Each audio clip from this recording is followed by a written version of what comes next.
World War II is a scar upon human race forever. World War II is supposed to have taken the lives of anywhere between 11 to 12 million people. More than 200 political prisoners were burned to death. It is not about who did it. We as human beings, that's what we do, unfortunately, till now.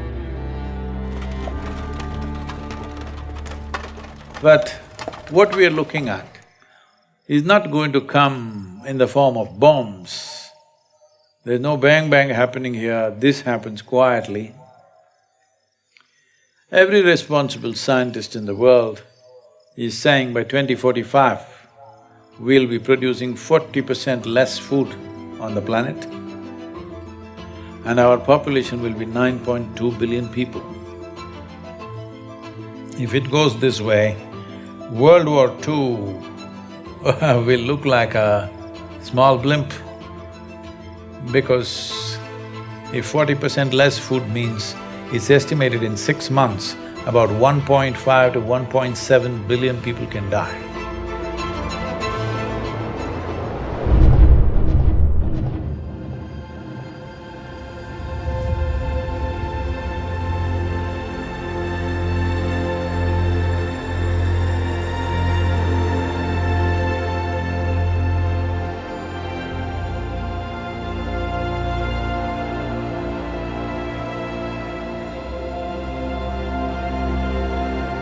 Climate change, food security, nutritional security, water quality, water renewability, biodiversity, land grab, political stability.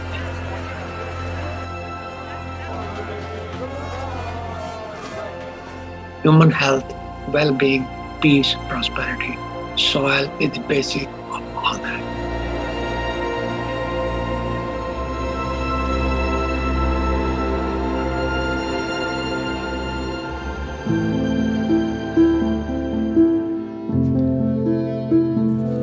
Soil is a basic entity on which all terrestrial life depends. 95% of all the food which is consumed by human comes from soil.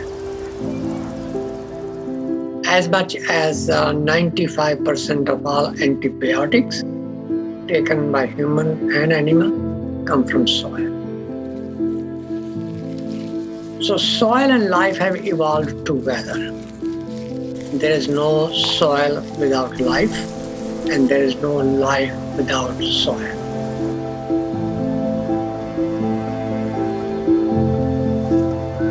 In a handful of soil, there are over 5 to 7 billion organisms. And just like how our body functions, the food that we eat, actually we cannot digest all by ourselves. We don't have the necessary enzymes and alkalines to digest this completely. Only because of the microbial gut microbes that are there, we digest food. The same is true with all the plants and trees. They cannot take the nutrients from the soil by themselves. They need the help of the microorganisms.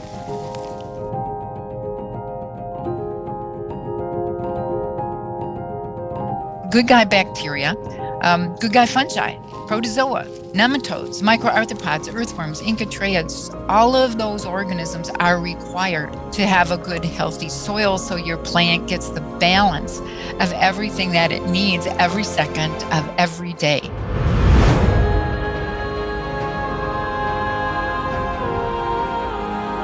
The first 15 inches, 12 to 15 inches of soil is responsible for 87% of the life on the planet, including you and me. And that today we are using machines where they're plowing almost like 12 to 14 inches deep and leaving it open to the sun. This is like we peel off our skin and stand in the sun, you know? You will be screaming. That's exactly what the land is doing. Land is screaming, but nobody's hearing. Just plowed and left open, killing all the microbial activity.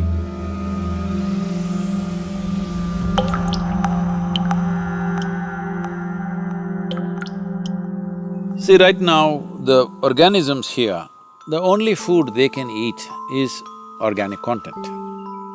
where will the organic content come from? Here you see all these leaves, dry leaves falling down. We won't pick it up nor sweep it away. We leave it like that, it'll become part of the soil. It is only the green litter from the trees and other, whether it's grass or bushes, whatever, or the animal waste, which can put organic content into the soil. In normal agricultural soil, the minimum organic content should be between 3 to 6%. The most minimum is 3%. 3% is kind of the borderline, where you've got enough diversity in the kinds of foods that are present so that all of the necessary sets of microorganisms will be able to perform their jobs. In most of the Western world, we have so destroyed sets of species of different functional groups that we're on the edge of not being able to come back from that.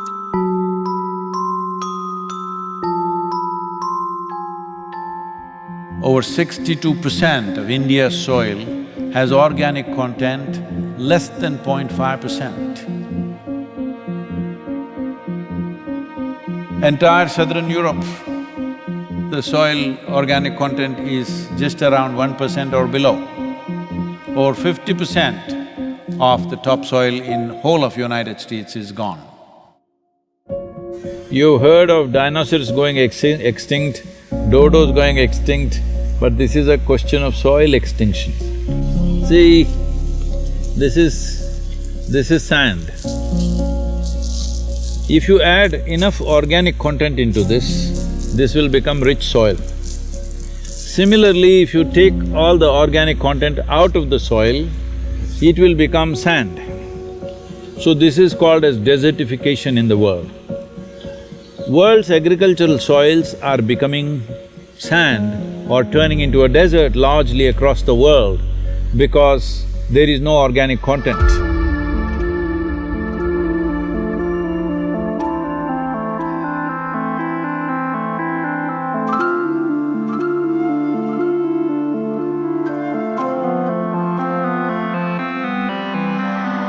Right now, the soil that we are using is not our generation's soil. We are using up the soil of the unborn child. We have no business to do that, because soil is not our property, it's a legacy that's come to us, and it's a legacy that we should leave behind, living soil. Because once there is no richness in soil, there is no way there is richness in life.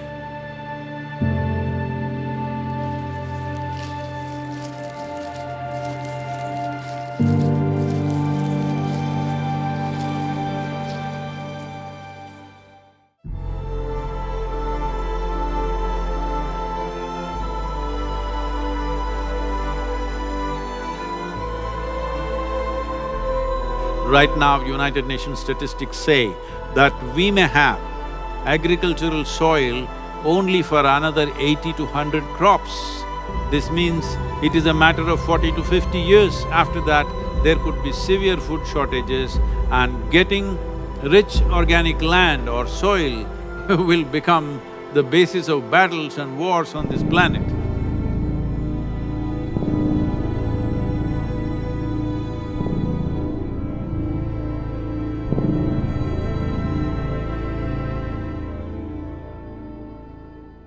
People talk about the weapon of mass destruction, nuclear bombs and missiles and other things. Yes, what happened in Hiroshima and Nagasaki is unforgivable, yes.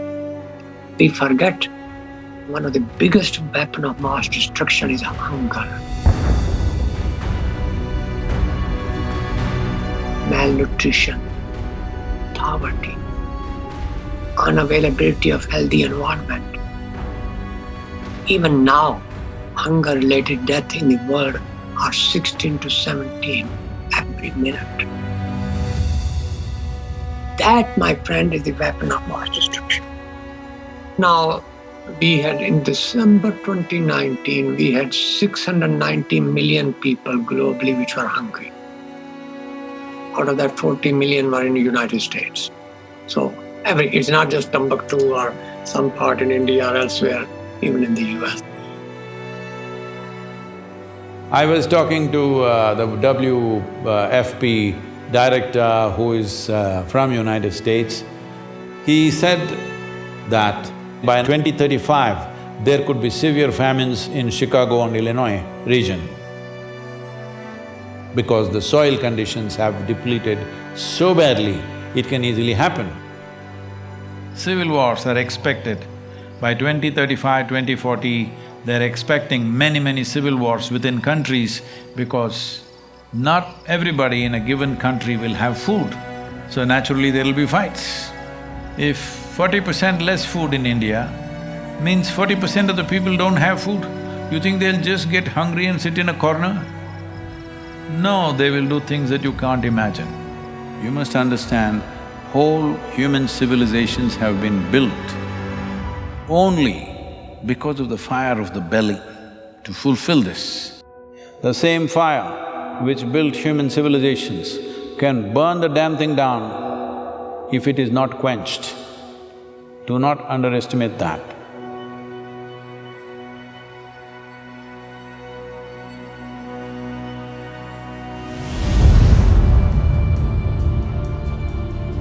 Since 1990, there have been around 30 wars in Africa. 27 of these wars were fought for the sake of acquiring fertile soil. The great revolutions of the world, the Russian Bolshevik Revolution of 1917 was mainly for bread. Even their slogan is peace, land and bread. That is the slogan of the Russian Revolution. Food scarcities in France were the main trigger for the French Revolution. What happened in China, you know, the so-called Cultural Revolution, is also because of repeated famines across the country, and once there is no bread on the street, it's easy to light the fuse. If you want peace, everybody must have bread, roti, food. There is no peace if there is no food. It's simple as that.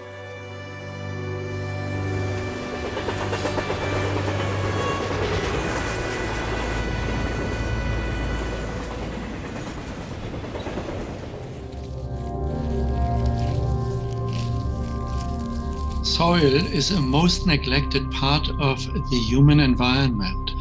Degrading soils means losing and wasting potential food today and forever.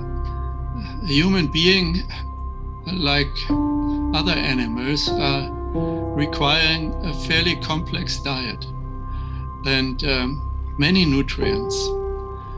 And these nutrients we get through our food, and that essentially depend on the soils. So the soils, rich in nutrients, in minerals, are a precondition for a healthy diet. There's a direct link between soil quality in terms of nutrients and diet quality in terms of what we eat. So that is not well understood by many people. You have to put into the soil nutrients, nitrogen, phosphorus, potassium, micronutrient, calcium, magnesium, potassium, organic matter, content which is mineralized and take. It must be returned back to the soil in one form or the other for soil to be productive. Soil produces straw, grains, roots. I believe that if people take the grains and return the roots and straw back to the soil, so that soil gets its share of production, that's a good thing. If you take away the straw, then soil does not get anything. So progressively soil is being degraded, depleted, devoid of the essential elements. That is when we call degradation of soil health. And when soil is degraded, people living on it are also becoming progressively miserable. The soil depletion in United States has led to 21% drop in vitamin A in all the fruits, vegetables and everything else that you're eating. 30% drop in vitamin C, 37% drop in iron levels, 27% drop in calcium levels.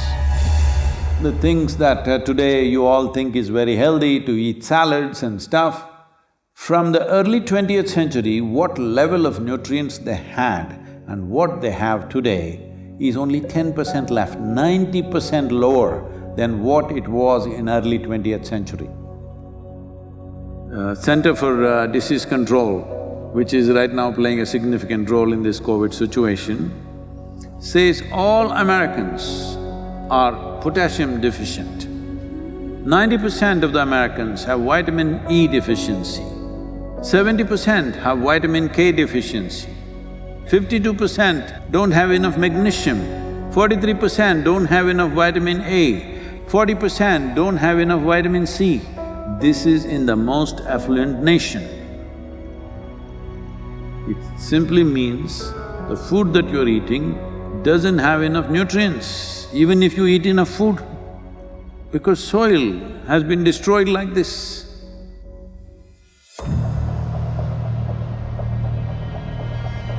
One serious problem that the world is facing right now is, by 2030, it is expected 1.6 billion people will migrate. Out of this, 0.9 billion will come from Africa. See, when people migrate in an unplanned way, what they go through is unbelievable. Especially women and children. What they go through in unplanned migration where they're being dragged through all kinds of unfamiliar terrain, what happens to them is unbelievable. Nobody should face this. All young women like between 14 to 18 years of age, they're being seriously exploited. It is expected that in India, about 220 million people will move to urban centers in the next 8 to 10 years' time. Tell me, in your city, do you have place for another 20-30 million people extra? This will happen in a big way across the world.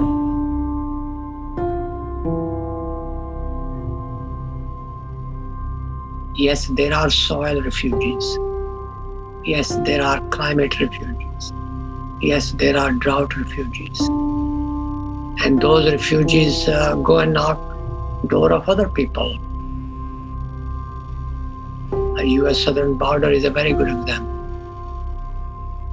People jumping into the Mediterranean without realizing whether they'll make it on the other side or not is a very good example. There are several millions of refugees in the world because the land which they grew up on cannot afford their services, their basic needs. Eventually the solution lies to make sure that the soil can support them.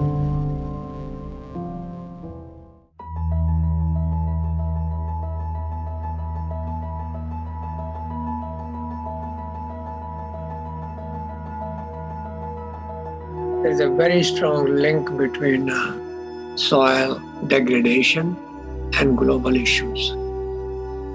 For example, climate change. So, current civilization, I call it carbon civilization. Everything we do is based on carbon, fossil fuel-based carbon. And therefore we have depleted also carbon not only from fossil fuel, but also from soil. Maximum amount of carbon was always in the soil, but now a lot of it is in the atmosphere where it should not be.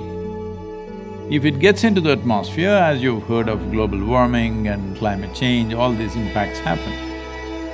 But nearly 40% of this is happening simply because soil is left open. For this, the main contributor is agriculture or open lands. the same soil which would have taken carbon dioxide and methane from the atmosphere is now releasing it simply because we are leaving it open and there is no life or microbial activity.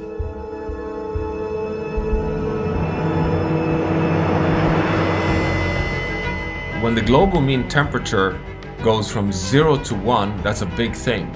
Go from 1 to 2, it's a massive thing. Go beyond 2, you're in a disaster zone.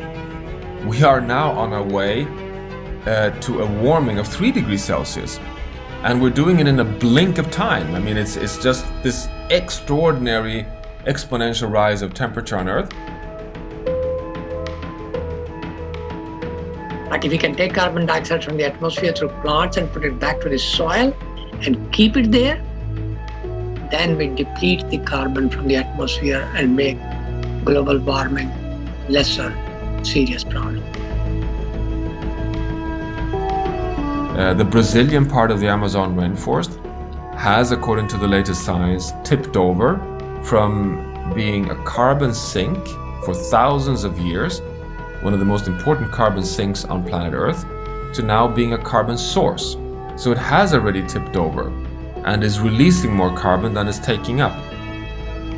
So soil has become, if anything, even more important, even existential.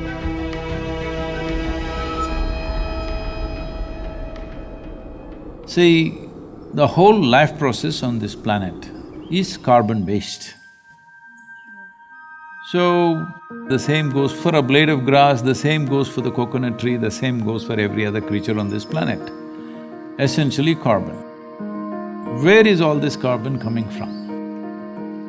The great miracle on the planet, in the process of evolution of creation on this planet, is photosynthesis. A limitless amount of energy coming there from the sun. Using that, the atmospheric carbon is absorbed and it goes through a whole series of process through millions of microbial life and gets stored in the soil.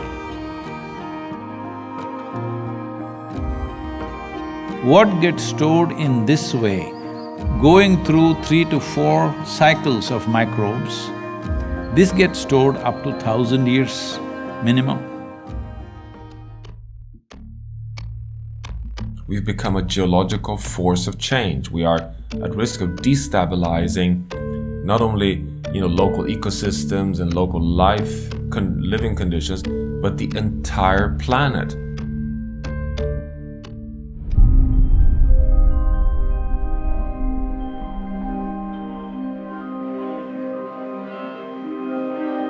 United Nations says we only have 60 years of agricultural soil left. So within 50 years' time, there will be a serious food crisis on the planet. A mass famine would be inevitable. I know people always say, we only have 60 more years of agriculture to go. Yeah, but that was 10 years ago that we made that statement. We're at 50, guys. Soil is a living entity. It has a lot of organisms. And when those organisms are killed, soil is no longer healthy. Soil is no longer living.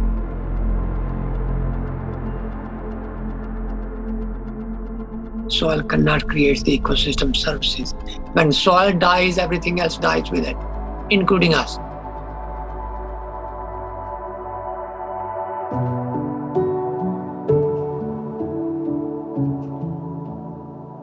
If we start correcting it now, in 15 to 25 years, we can make a reasonable level of correction. We can come away from the brink where we are. But if you leave it for another 30 to 40 years and then try to do it, it will take 150 to 200 years to regenerate the soil. So this is not about just painting a… this is not about just painting a dark picture of everything. This is a moment of responsibility that we as human beings, if you stand up right now, we can turn this around.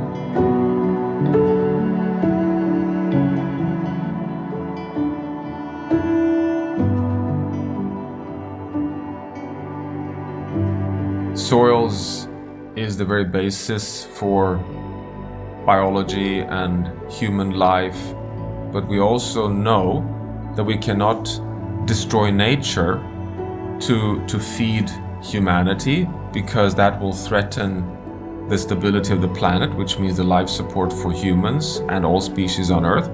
So we now need to be caretakers of soil. The cost of action is much lower than the cost of inaction dealing with soil and land degradation. But it's not something which the individual farmers can do. It has to have a large regional, if not global, initiative.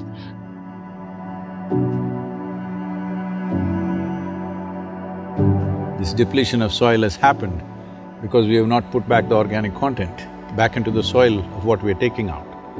So we are seeing how to get a policy in 192 countries to make this the norm, that if you own agricultural land, minimum 3 to 6% organic content must be there by law.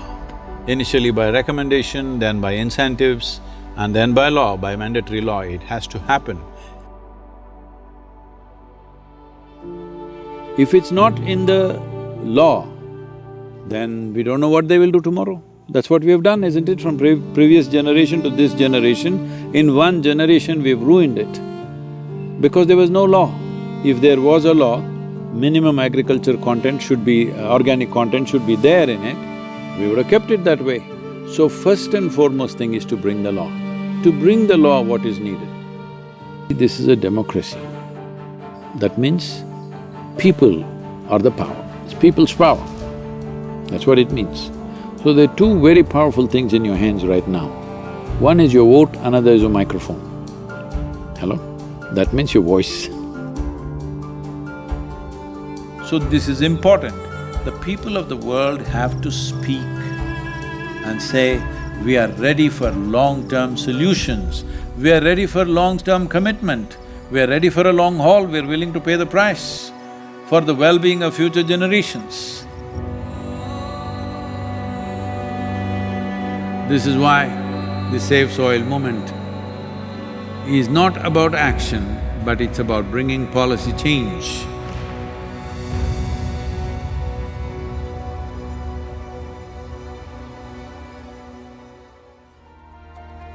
As a part of this, I'm 65 and I'm riding 30,000 kilometers across 24 nations to activate support from the citizenry. We are trying to get about 3 to 3.5 billion people to speak about soil for these 100 days.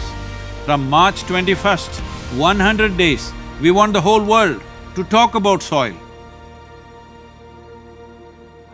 We have UNCCD as our partner. We have also signed something with the World Food Programme, and the scientists from FAO and other organizations are working with us. World Economic Forum is very much with us. Most governments have come on board. Heads of states will be flagging off this rally. Right now, that's what I'm trying to create, that if 3.5 billion people speak, this is 60% of the electorate. If 60% of the electorate speaks, there is no government which will ignore that in a democratically set up government. Each one of you should reach as many people as you can to make this happen. Many global leaders and influencers are already participating in the movement. Be a part of this and let us make it happen. For my part, as much as I can contribute. And the movement that you are taken up, I could not expect any more God's blessing than that. Sádhguru, and this campaign is so important.